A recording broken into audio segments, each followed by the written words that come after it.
ગુજરાત રાજ્યના 10 સૌથી મોટા રજવાડા, એવા રજવાડા કે જેની ચર્ચા આજે 21મી સદીમાં પણ થાય છે.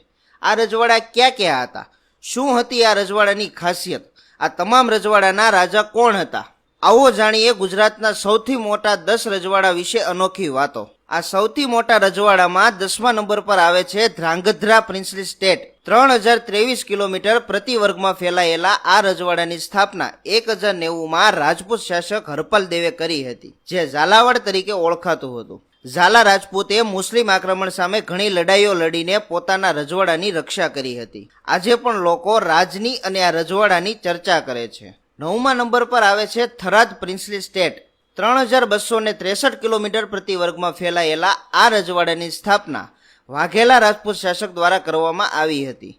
આ રજવાડાની મોટા ભાગની પ્રજા હિન્દુ ધર્મનું પાલન કરતી હતી. 8મા નંબર પર આવે છે રાજપીપળા પ્રિન્સલી સ્ટેટ, જે 3929 કિલોમીટર પ્રતિ વર્ગમાં ફેલાયેલું હતું. રાજપીપળા એકમાત્ર એવું રજવાડું હતું કે જેના પર 1340 થી 1948 સુધી એટલે કે લગભગ 600 વર્ષ સુધી ગોહિલ રાજપૂત વંશનું શાસન રહ્યું હતું. 7મા નંબર પર ઈડર પ્રિન્સલી સ્ટેટ આવે છે.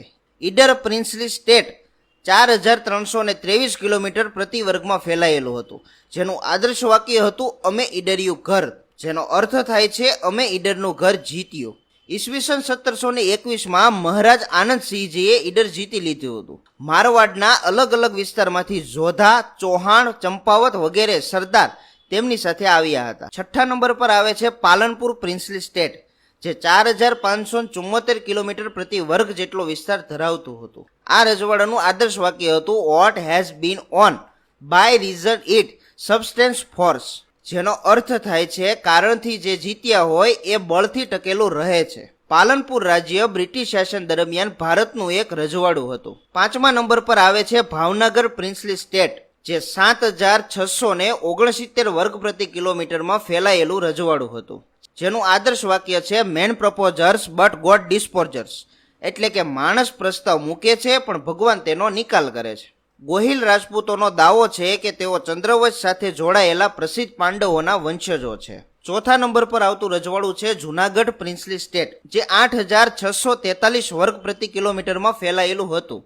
આ રજવાડા પર બ્રિટિશ શાસન દરમિયાન બાબી મુસ્લિમ શાસકોનું રાજ હતું, જે 1948માં એટલે કે આઝાદી બાદ ભારતમાં ભળી ગયું. 3જા નંબર પરનું રજવાડું છે જામનગર પ્રિન્સલી સ્ટેટ, કે જે 9632 વર્ગ કિલોમીટરમાં ફેલાયેલું હતું, જેમનું આદર્શ વાક્ય છે ડિટરમાઇન્ડ ટુ ડિસ્ટ્રોઇડ, એટલે કે નષ્ટ કરવા માટેનો દ્રઢ સંકલ્પ. કચ્છની ખાડીના દક્ષિણ કિનારે એક ભારતીય રજવાડું હતું, જેનું નામ હતું નવાનગર. 1540 થી 1948 સુધી આ રજવાડા પર જાડેજા રજપૂતોનું શાસન હતું. એ સમયમાં નવાનગર તરીકે ઓળખાતો વિસ્તાર આજે જામનગર તરીકે ઓળખાય છે. બીજા નંબર પર આવે છે કચ્છ ભુજ પ્રિન્સલી સ્ટેટ. આ રજવાડું 21365 વર્ગ કિલોમીટરમાં ફેલાયેલું હતું, જેનું આદર્શ વાક્ય છે કરેજ એન્ડ કોન્ફિડન્સ, એટલે કે સાહસ અને આત્મવિશ્વાસ.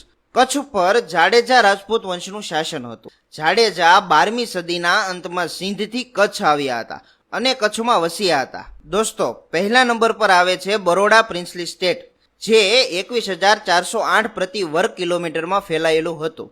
બરોડાનું મૂળ નામ વડોદરા સંસ્કૃત શબ્દ વટોદરા પરથી લેવામાં આવ્યું છે. મરાઠા સંઘના ગાયકવાડ રાજવંશ દ્વારા 1721માં આ રજવાડાની સ્થાપના કરવામાં આવી હતી. દોસ્તો, આ બધા એવા રજવાડા છે કે જેની આજે પણ લોકો ચર્ચા કરે છે.